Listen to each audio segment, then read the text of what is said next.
நம்ம வீடு கட்டணும்னு நினச்சா முதல்ல செய்ய வேண்டிய வேலை இந்த எஸ்பிடி தான், ஸ்டாண்டர்ட் பெனிட்ரேஷன் டெஸ்ட்டு. இது எப்படி பண்ணுவாங்க அப்படிங்கிறதும் பார்த்துடலாம். இதில் என்ன இம்பார்ட்டன்ஸையும் நம்ம பார்த்துடலாம்.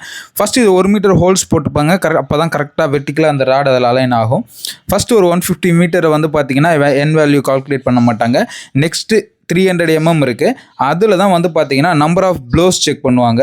இதை வந்து பார்த்திங்கன்னா ஒவ்வொரு 2 மீட்டர் இன்டர்வலுக்கும் வந்து பார்த்திங்கன்னா அந்த 300 mm ப்ளோஸை செக் பண்ணுவாங்க. ஷாலோ ஃபவுண்டேஷன் அப்படின்னா 10 மீட்டர் வரைக்கும் செக் பண்ணலாம்.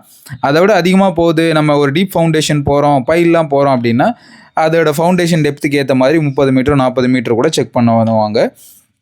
ஒரு 50 ப்ளோஸ்க்கு மேலே போகுது அப்படின்னும் போது இந்த ஸ்டெப்பை வந்து ஸ்டாப் பண்ணிவிடுவாங்க. ஏன் அப்படின்னா அந்த டெப்த் இன்க்ரீஸ் ஆகும்போது சாயிலோட டென்சிட்டி ரொம்ப அதிகமாக இருக்கும். ஸோ அந்த ரீசன் தான்.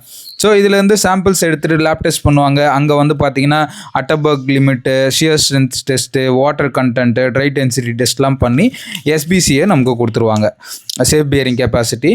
ஸோ இதில் வந்து அந்த ஸ்பிளிட் பூன் சாம்பிளர்னு ஒன்று இருக்கும். அதை தான் சாம்பிள் எடுத்து செக் பண்ணுவாங்க. இதில் வந்து பார்த்தோம் அப்படின்னா நம்மளோட ஹைட்டு வந்து பார்த்திங்க அப்படின்னா 75 சென்டிமீட்டர் ட்ராப் அங்கேருந்து ட்ராப் பண்ணுவாங்க. வெயிட் வந்து பார்த்திங்கன்னா 63 கிலோ. ஸோ 63.5 kg ட்ராப் பண்ணுவாங்க.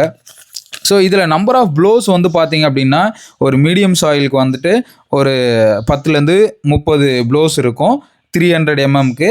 சேம் டென்ஸான சாயிலாக இருந்தால் 30லேருந்து 50 ப்ளோஸ் வரைக்கும் இருக்கும். ஸோ இது டெப்த்துக்கு ஏற்ற மாதிரி, சாயிலுக்கு ஏற்ற மாதிரி வேரி ஆகலாம். இந்த டெஸ்ட் ரிப்போர்ட்ஸ் எல்லாம் வச்சு தான் ஸ்ட்ரக்சரல் ட்ராயிங் பண்ணுவாங்க. நீங்களும் கண்டிப்பாக இப்படி ஃபாலோ பண்ணுங்கள்.